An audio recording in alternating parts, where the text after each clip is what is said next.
Hello friends, good evening. जय श्री राम। दोपहर का और शाम का नमस्कार आप सभी को। मैं एक स्टोरी बताई थी, इसका फर्स्ट पार्ट मैंने बता दिया था। अब ये दूसरा पार्ट है और ये हकीकत में करंट में चल रही है ये स्टोरी। और ये मेरी फ्रेंड की है, जो मेरी बेस्ट फ्रेंड है। ज़्यादा दोस्त मेरे बनते नहीं हैं, लेकिन वो मेरी बचपन की दोस्त थी। तो आप लोग प्लीज़ कमेंट करके बताइएगा कि इसका सलूशन क्या है और ये हो क्या रहा है उसके साथ, क्योंकि अच्छी खासी पढ़ी लिखी लेडीज है। तो चलिए मैं शुरू करती हूँ। तो उसने क्या बताया कि उसकी जो चाबियाँ हैं, मैं जब तक मैंने पहले बता दिया है, उसके बाद मैं बोल रही हूँ। तो उसके घर तो मैं नहीं जा पाई, पर मैंने कॉल में पूछा तो उसने बोला कि हम लोगों की कॉल कोई सुन रहा है। तो मैंने उससे फिर पूछा नहीं। फिर उसने अपने आप बताया कि थोड़ी देर में बताने लगी। मैंने पूछा नहीं। जब उसने बोला कि ये कॉल हम लोग के कोई सुन रहा है, तो थोड़ी देर में अपने आप खुद बताने लगी कि मेरी चाबियाँ चेंज हो जाती हैं, मेरी दवाइयाँ हैं, थोड़ी उसको प्रॉब्लम हो गई थी तो शारीरिक। तो बोली मेरी दवाइयाँ पाउडर बन जाती हैं और अजीब अजीब सी हरकत होती है। तो मैंने बोला कि तुम बढ़िया थोड़ा पूजा पाठ करो, हनुमान चालीसा करो, घर में थोड़ा सा दिए हुए जलाओ और पॉजिटिव रहो। काम में तो वैसे भी व्यस्त हो, बस हो गए। व्यस्त रहो, स्वस्थ रहो, मस्त रहो, खुश रहो, बस हो गया।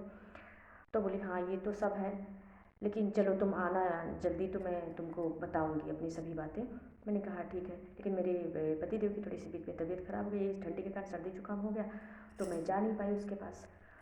फिर मैं जब कॉल पर लेकिन उससे बात करती रहती थी, क्योंकि मुझे ये पछतावा लग रहा था कि मैं उसके पास जा नहीं पा रही हूँ। तो उससे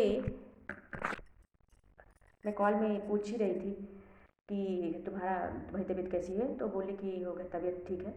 तो मेरे घर में प्रॉब्लम, मैंने कहा कि घर में थोड़ा सा मतलब पॉजिटिव एनर्जी रखो, पूजा पाठ करो और अच्छा अच्छा सोचो, तो अपने काम में मन लगाओ। तो बोले मेरे घर में नहीं है, मैं स्कूल में मेरी प्रॉब्लम है। तो मैंने कहा ठीक है। फिर वो धीरे धीरे वो अपने से ही बात बताने, क्योंकि मैं पूछती नहीं थी, क्योंकि वो बोली थी कि मेरी हम लोग की बात कोई सुन रहा है। तो मैंने कुछ पूछा नहीं, अपने से ही थोड़ी देर में बताने लगी, धीरे धीरे बताने लगी कि मैं स्कूल में जाती हूँ, मेरे सर के साथ है, मतलब सभी टीचर मिलकर मीटिंग हो रही थी प्रिंसिपल के साथ। तो कोई एक ऐसी सी अजीब सी मतलब चमकीला एक पुंज जो है वो आया और वही उनके ऊपर, मतलब प्रिंसिपल के ऊपर समा गया। तो और मैंने देखा, फिर वो चले गए, मीटिंग समाप्त हो गई, चले गए। तो एक बार नहीं हुआ ये वाकया, हम लोग हमारे साथ 3 बार ऐसे हुआ। फिर एक लड़का, मैं क्लास में पढ़ा रही थी, तो एक लड़का बोला कि मुझे टॉयलेट जाना है। तो मैंने बोला जाओ। तो वो गया, तो वो पता नहीं कहाँ चला गया। फिर थोड़ी देर में जब नहीं आया तो मैंने बच्चों को भेजा, तो बच्चे गए, तो उसको उठा के लाए। वो एक रेलवे के पास वो बेहोश पड़ा था। तो वो लड़का आया, उससे थोड़ी देर में पानी वानी के छींटे दिए, पानी पिलाया गया, उससे पूछा गया। तो बोला कि एक कोई प्रकाश की पुंज थी जो मुझे मतलब उधर अट्रैक्ट कर रही थी, मैं मतलब रुक नहीं पा रहा था। और बोले कि कोई प्यून व्यून नहीं थे या गेट कीपर नहीं था, बोले सब रोक रहे थे, मैं रुका नहीं। इसके बाद हो गया, ये स्टोरी हो गई दूसरी। तीसरी बोले कि एक में मतलब इंटरवल था, बच्चों का लंच था। तो क्या हुआ कि वो पिछवाड़े में एक बेर का पेड़ है, तो उधर से कोई बुला रहा था कि इधर मत देखना, इधर मत आना। तो जैसे ऐसे होता है ना कि अगर कोई बोले कि उधर नहीं देखना है तो उधर ही नज़र जाएगी, उधर ही जाएंगे। तो बोली, मैं गई, देखी कि भाई यहाँ पे से कौन बोल रहा है इस तरह। तो गई तो बोली कि एक सांप था, मैंने देखा कि सांप है झाड़ियों में, मैं चली आई। फिर बोली कि वो क्या कहते हैं कि जब मैं पढ़ा रही थी क्लास में, तो वो घूर घूर के खिड़की से मुझे देख रहा था। अब मुझे ये चीज़ें समझ में नहीं आई कि ये आखिर है क्या चीज़, मुझे खुद भी समझ में नहीं आ रही थी। तो मैंने कहा एक सांप कैसे घूर घूर के देख सकता है। बोले हाँ। फिर मैं अगर एक बॉटल रखी मैं स्कूल में पानी पीने के लिए, तो बॉटल अपने आप उसका ढक्कन ओपन हो जाता है, अपने आप देखते देखते ओपन होके और नीचे गिर जाता है। मैंने कहा कुछ नहीं है, तुम सोचती ज़्यादा हो, ये सब सोचा मत करो। तुम तो ऐसे भी इतने बड़े बड़े बच्चों को पढ़ाती हो, और पॉजिटिव रहा करो, अच्छा सोचा करो, कुछ नहीं है, पूजा पाठ में मन लगाओ, अपने काम में मन लगाओ, पॉजिटिव रहो।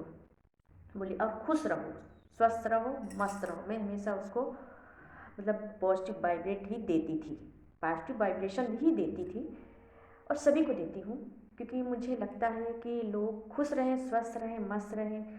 हम अगर इस दुनिया में आए हैं तो कुछ किसी को अच्छे से अच्छा विचार, अच्छे से अच्छा करने की ताकत, अब पॉजिटिव एनर्जी, निगेटिविटी हटाना है, तो कम से कम खुश करके इस दुनिया में आए तो कुछ देकर जाएं, कुछ देकर जाएं। भगवान ने जब हमें बनाया है तो किसके लिए बनाया है, कुछ करके जाए यहाँ से। लोग बहुत परेशान हैं, बहुत प्रॉब्लम्स में रहते हैं, तो कुछ यदि हमारे पास सोल्यूशन है तो उस सोल्यूशन का उनको दे। तो मैंने उससे कहा, लेकिन मैं मिलने नहीं जा पाई। थोड़ी सी मेरा बच्चा भी छोटा है, मैं और मेरे हस्बैंड की भी तबीयत भी थोड़ी सी ठीक नहीं थी। फिर वो अपने हस्बैंड के पास चली गई इसी बीच में, और मैं जा नहीं पाई। लेकिन मुझे समझ में नहीं आया कि